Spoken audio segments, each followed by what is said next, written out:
Hello! Welcome to Japan Outpost. I'm Yuka House. Today, I have another exciting story to share with you. Let's find out! So, can I have your name, please? It's Damian Flanagan. Hi, Damian. Thank you so Hi. much for today. I understand you published a new book, this book. That's right. So, that means you are a novelist. Well, it's not a novel. It's, this is yes, not a novel, yes, sorry. So you yeah. are a writer? Yes, that's right, yes. Ah. It's the new book is a biography of Yukio Mishima, but it's also introducing quite a few new theories about Mishima, who is somebody who he used to be, I think for a long time, probably in the 70s and 80s, he'd probably be the person that if you were to ask someone in Europe or America, name a famous Japanese person, I suspect that the first person they'd be able to come up with is the name Yukio Mishima. Oh, is that right? Oh. Yeah, I think so. But both because his literature was quite famous, and obviously his spectacular death became infamous throughout the West. I remember when I was travelling as a student in Japan in the late 80s and early 90s, I used to be asked who is the most famous Japanese person in the UK, and I always used to say, and this was at a time when I had no particular interest in Mishima, I always used to say Yukio Mishima. Oh. In fact, I used to think he's probably the only Japanese that anybody in Britain could actually refer because to. of the death, the way... Well, particularly that. There's been Hollywood films about Mishima, like Paul Schrader's film Mishima: A Life in 4 Chapters. So he was extremely well known. But that said, it seems like in the West that there's usually only just room for one Japanese author. And we've now entered the age of Haruki Murakami for the last 20 years. Yeah. So I think the number of people who are familiar with Mishima has relatively declined in the West, anyway. Although obviously he's still extremely well known in Japan, of course. That's very interesting. Only one room for one author. It's very interesting. I agree. That's true. So actually, the fact you are researching on Mishima means have you been researching on Japanese literature? Yeah. How did it start? Well, my background is I'd initially spent many years looking at Meiji period and Taisho period, which is late 19th century and early 20th century Japanese literature.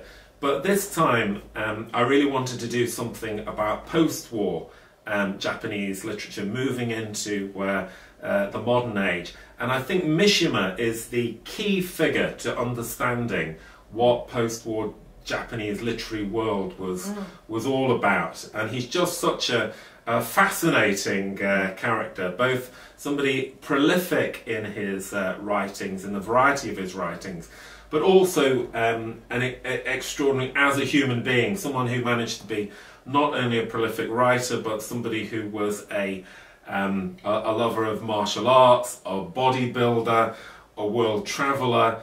At one point he conducted an orchestra. He flew a jet. So he managed to combine this incredibly exciting, interesting life with incredibly prolific literary activity. And then, of course, it all sort of funnels down to his spectacular death.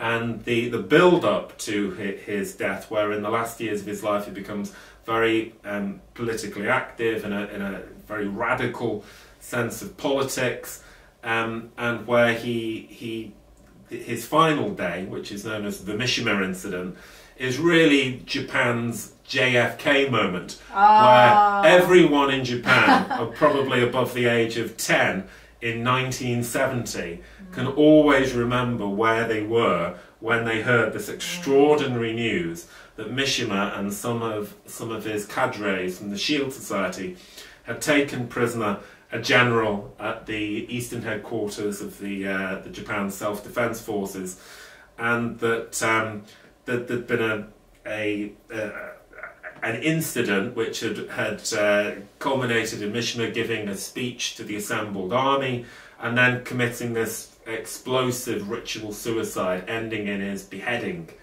So there's an enormous riddle which has stayed, I think, with the Japanese nation for the last 45 years of what happened with Mishima. Why was this man, who was at one point the strongest candidate to be the first winner of the Nobel Prize for Literature in Japan, yes, how was he able to go from that to this extraordinary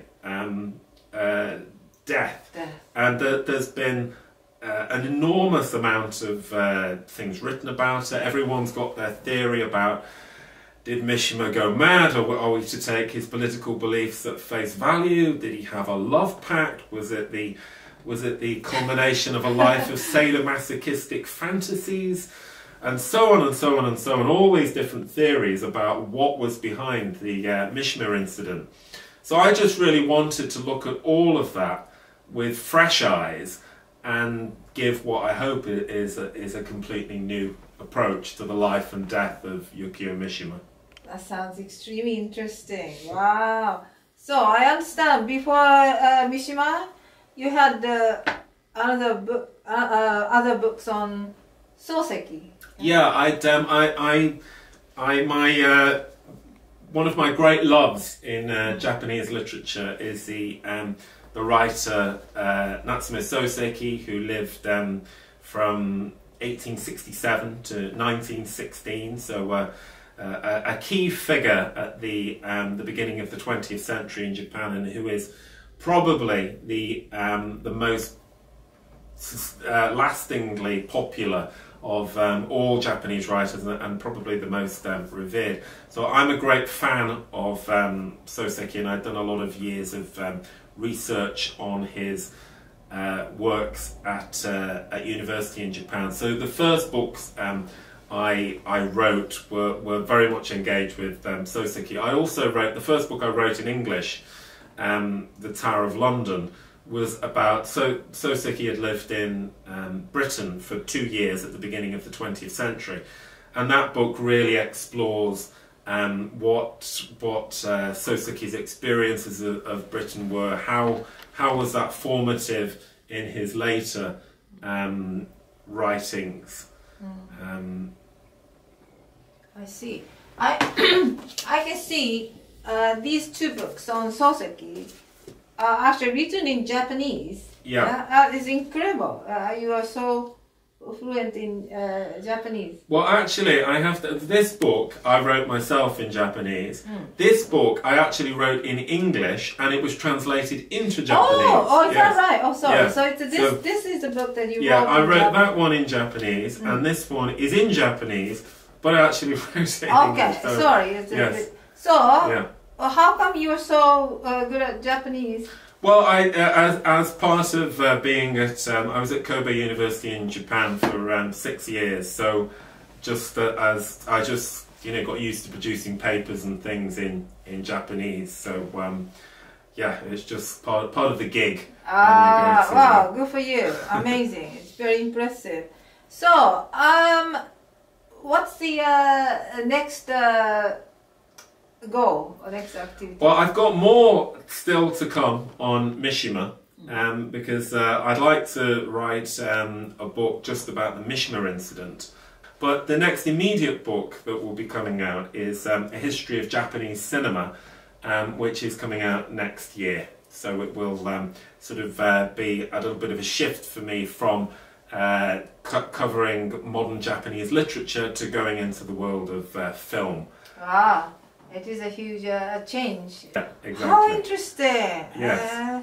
Well, thank you so much for today then. I look Okay. forward to your new book then. Okay, my pleasure. Lovely talking to you. Thank you.